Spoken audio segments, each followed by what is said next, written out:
अस्सलाम वालेकुम viewers, welcome to exploring पांडा। तो आज का हमारा डिस्कशन का टॉपिक है signalling molecules in plants. Signalling molecules कौन से मॉलिक्यूल्स होते हैं? ये वो मॉलिक्यूल्स होते हैं जो प्लांट्स पैथोजन रेजिस्टेंस और हर्बीवोरस के खिलाफ रेजिस्टेंस के तौर पर रिलीज करते हैं। क्लियर? तो सिग्नलिंग मॉलिक्यूल बेसिकली जो ये है मॉलिक्यूल्स, इनका रोल क्या होता है? इनका रोल होता है पैथोजेंस के खिलाफ, पैथोजेंस, ठीक है। और इंसेक्ट्स कौन से? वो इंसेक्ट्स जो हर्बीवोरी के अंदर इन्वॉल्व होते हैं, जो प्लांट्स के ऊपर अटैक करते हैं, प्लांट्स को खाते हैं, ठीक है। तो अगर हम बात करें कि ये सिग्नलिंग मॉलिक्यूल्स कौन कौन से हैं, तो इनकी कैटेगरीज में 4 हम यहाँ पे पढ़ेंगे, ठीक है। तो उन 4 की हम बात करते हैं। तो फर्स्ट ऑफ ऑल, फर्स्ट की हम बात करते हैं। फर्स्ट सिग्नलिंग मॉलिक्यूल कौन सा है? वो हमारे पास सैलिसाइलिक एसिड, सैलिसाइलिक एसिड, ठीक है। तो सैलिसाइलिक एसिड जो मॉलिक्यूल है, ये क्या है? ये एक फिनोलिक कंपाउंड है, एक फिनोलिक कंपाउंड है जिसका स्ट्रक्चर है सिमिलर एस्पिरिन से इसका स्ट्रक्चर मिलता है, ठीक है, इस फिनोलिक कंपाउंड का। और ये क्या करता है? ये एक्टिवेशन के अंदर इन्वॉल्व होता है वेरियस डिजीज रेजिस्टेंट जो है वो प्लांट्स के अंदर। जब पैथोजन की इन्वेजन हो जाती है तो डिजीज रेजिस्टेंट जो है वो रेजिस्टेंस कौन प्रोवाइड करता है? ये फिनोलिक कंपाउंड, ठीक है। क्या ये प्रोवाइड करता है? डिजीज रेजिस्टेंस प्रोवाइड करता है, ये डिजीज रेजिस्टेंस। जैसे ही किसी पैथोजन ने बॉडी के अंदर इंटर होना है तो वहाँ पे डिजीज रेजिस्टेंट जो सब्सटेंस प्रोड्यूस करवाना है वो किसने एक्टिवेट करवाना है? सैलिसाइलिक एसिड ने, ठीक है। और इसका की सिग्नल रोल है इसके अलावा रेगुलेट करने में थर्मोजेनेसिस, बॉडी की जो हीट को रेगुलेट करना है उसके अंदर भी जो है प्लांट की बॉडी में सैलिसाइलिक एसिड यूज होता है। थर्मोजेनेसिस के अंदर ये इस्तेमाल होता है। क्लियर? तो थर्मोजेनेसिस के अंदर किस प्लांट के अंदर ये यूज होता है थर्मोजेनेसिस को रेगुलेट करने के लिए? तो वो हमारे पास है अरेसी फैमिली, अरेसी फैमिली का एक प्लांट है जिसका नाम है हमारे पास एरम, ठीक है। एरम प्लांट के अंदर ये यूज़ होता है थर्मोजेनेसिस को रेगुलेट करने के लिए, क्योंकि जो ये प्लांट्स होते हैं ना, इनके अंदर जब फ्लावरिंग होती है ना तो उसमें क्या होगा?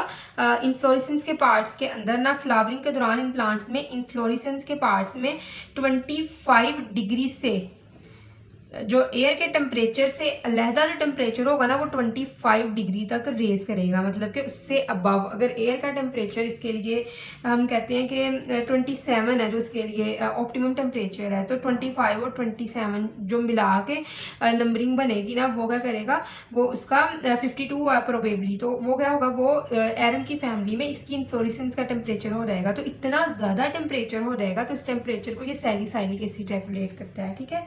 तो यहाँ हमें सैलिसाइलिक एसिड की बात की है। नेक्स्ट हम बात करते हैं जैस्मोनिक एसिड की। तो यहाँ पे हम बात करते हैं जैस्मोनिक एसिड की।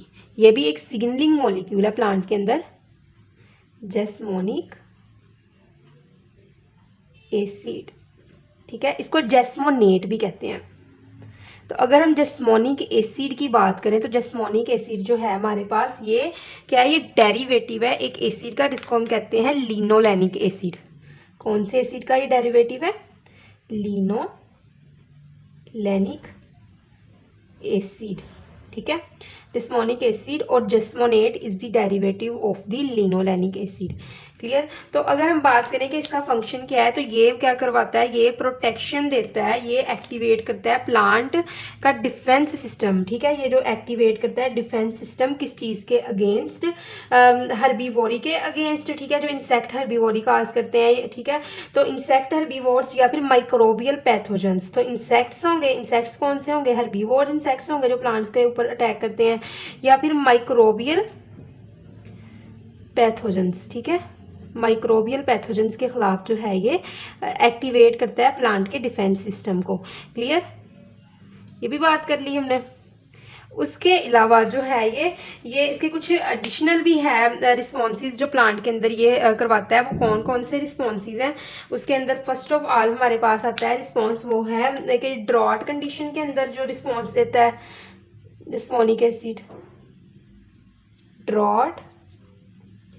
ड्रॉट के अलावा ओजोन, ठीक है, यूवी रेज के केस में ये जो होगा वो रिस्पॉन्स देगा, ठीक है। या फिर कोई एबायोटिक स्ट्रेस होता है, एबायोटिक स्ट्रेस के केस में ये हमें जो है वो रिस्पॉन्स देगा, ठीक है।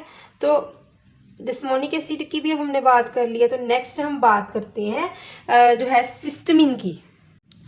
तो अब हम बात करते हैं सिस्टमिन की। व्हाट इज सिस्टमिन, ठीक है। तो सिस्टमिन भी जो है ये एक सिग्नलिंग मॉलिक्यूल होता है प्लांट्स के अंदर, ठीक है। सिस्टमिन की यहाँ पे बात होती है। अब systemin it is also a kind of this signalling molecule in plants. Plants के अंदर ये एक सिग्नलिंग मॉलिक्यूल है जिसके अंदर क्या होता है, ये 18 अमाइनो एसिड की चेन की पॉलीपेप्टाइड चेन से ये मिलकर बना होता है। जो कितने जिसके अंदर अमाइनो एसिड्स होते हैं, 18 अमाइनो एसिड्स वाली पॉलीपेप्टाइड चेन से ये मिलके बना होता है अमाइनो एसिड्स, ठीक है। 18 अमाइनो एसिड वाली ये चेन होगी और ये होगा, ये रिस्पॉन्स देगा जब किसी भी इंसेक्ट ने अटैक करना है प्लांट के ऊपर, उस प्लांट को कोई वाउंड हो जाना है, तो उसने जो ज़ख्म हो जाना है उसके खिलाफ ये रिस्पॉन्स देता है, ठीक है। और ये क्या करेगा, जब भी कोई सिस्टमिन कब रिलीज होता है, जब भी इंसेक्ट अटैक होता है, ठीक है, इंसेक्ट अटैक के अगेंस्ट ये रिलीज होता है, ठीक, क्लियर। तो इंसेक्ट अटैक के बाद ना सिस्टमिन जो होगा ये क्या करेगा, ये रिस्पॉन्स करेगा और ये प्रोड्यूस करेगा प्रोटीएज इनहिबिटर प्रोटीन को। कौन सी protein? Protease inhibitor protein. Protease inhibitor protein वहाँ पे प्रोड्यूस हो जाएगी, ठीक है। लीव्स के अंदर और स्टेम्स के अंदर मोस्टली कौन सी फैमिली के लीव्स और स्टेम के अंदर ये प्रोड्यूस होती है? सोलानेसी, पोटाटो और टमाटो फैमिली है ये, ठीक है। सोलानेसी फैमिली के लीव और स्टेम के अंदर ये प्रोड्यूस करता है प्रोटीएज इनहिबिटर एंजाइम को, ठीक है। तो ये क्या करेगा, प्रोटीएज इनहिबिटर एंजाइम का फंक्शन की बात करते हैं। तो ये एंजाइम जो होता है ना, ये इंटरफेयर करता है इंसेक्ट के डाइजेस्टिव सिस्टम के साथ, ठीक है। इंसेक्ट के अंदर प्रोटीन की डाइजेशन को ना जो होता है वो इंटरफेयर करता है, उसको इनहिबिट कर देता है। किस चीज़ की डाइजेशन को? प्रोटीन डाइजेशन इनहिबिटर है ये एंजाइम, डाइजेशन इनहिबिटर। तो प्रोटीन की डाइजेशन को ये इनहिबिट करते हैं। जो इंसेक्ट अटैक करता है उसकी प्रोटीन की डाइजेशन को इन्होंने इनहिबिट करना होता है। ये ना सिर्फ जो होते हैं ये प्रोटीन के डाइजेशन इनहिबिटर प्रोटीएज, ये ना सिर्फ एक्यूमुलेट हो जाते हैं डैमेज साइड पे, डैमेज साइड पे तो ये एक्यूमुलेट होंगे ही, लेकिन ये डैमेज साइड से फिर ट्रांसफ़र भी हो जाते हैं, ट्रांसलोकेट हो जाते हैं अनडैमेज्ड एरिया के ऊपर, अनडैमेज्ड एरिया, यहाँ पे ये ट्रांसलोकेट हो जाएंगे, ठीक है। अब अनडैमेज्ड एरिया के अंदर क्योंकि ट्रांसलोकेट हो गए हैं तो यहाँ पे क्या होगा कि यहाँ पे भी अब ये इनहिबिशन करेंगे इंसेक्ट की प्रोटीन डाइजेशन पे। कि अगर अनडैमेज्ड एरिया जो प्लांट का, वहाँ पे कोई इंसेक्ट अटैक करेगा तो वहाँ पे भी उस इंसेक्ट को यही प्रोटीएज इनहिबिटर एंजाइम्स की बॉडी के अंदर जो होगा वो इंटर हो जाएगा और उसकी इंसेक्ट की जो प्रोटीन डाइजेशन के अंदर जो है वो अफेक्ट करेगा उस डाइजेशन को, ठीक है ना।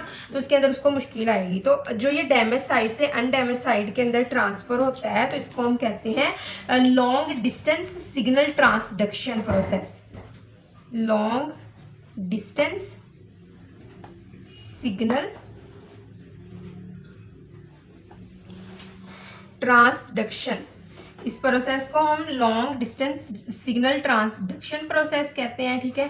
तो इस प्रोसेस के अंदर क्या होता है कि जो ये इंड्यूस्ड हो रहता है, एक जब ये सिग्नल ट्रांसडक्शन होता है तो यहाँ पे एक सिस्टमिक डिफेंस इंड्यूस हो रहता है, एक डिफेंस आ रहता है। कौन सा डिफेंस वो होता है? सिस्टमिक डिफेंस, सिस्टमिक डिफेंस, क्योंकि सिस्टम नहीं करवाया था ना तो इसीलिए इसको हम सिस्टमिक डिफेंस कह रहे हैं। तो जो ये सिस्टमिक डिफेंस होता है, अगर हम इसकी बात करें तो ये सिग्नल जो होगा ये जिस्मोनिक एसिड होगा, ठीक है ना। जो ये लॉन्ग टर्म सिग्नल है ये क्या है हमारे पास? ये हमारे पास है सिग्नल जिस्मोनिक एसिड, हमारे पास ये डिस्मोनिक एसिड होता है। ठीक है, तो एविडेंसेस से पता चला था कि जो इसकी सिंथेसिस है ना डिस्मोनिक एसिड की, ये कौन रेगुलेट करता है, कौन एक्टिवेट करता है इसकी बायोसिंथेसिस को, सिस्टमिन। ठीक है, डिस्मोनिक एसिड की बायोसिंथेसिस जो होती है वो रेगुलेट होती है सिस्टमिन से। क्लियर?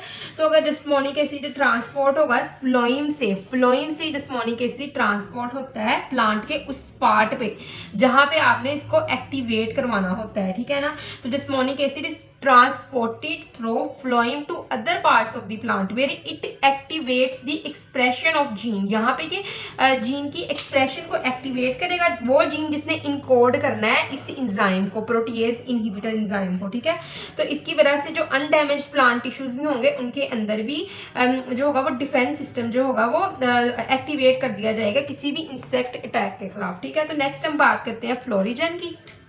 तो अब हम बात करते हैं फ्लोरिजन की कि फ्लोरिजन जो है ये किस तरह एक सिग्नलिंग मॉलिक्यूल है। फ्लोरिजन भी एक सिग्नलिंग मॉलिक्यूल है। ठीक है, प्लांट्स के अंदर तो जो डिफेंस का ही फंक्शन परफॉर्म करता है। तो ये क्या करता है, इसकी पॉलीपेप्टाइड जो चेन होती है ना वो कितने अमाइनो एसिड्स पे कंसिस्ट होती है, 100 अमाइनो एसिड्स।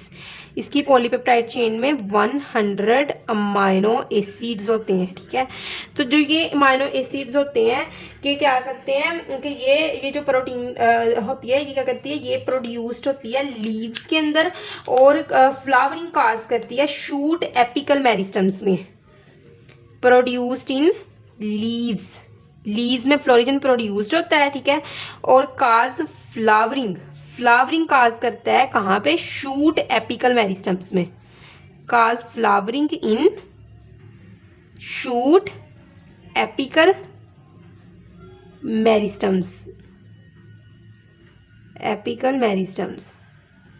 तो आई होप सो कि आपको प्लांट सिग्नलिंग मॉलिक्यूल्स की समझ लग गई होगी।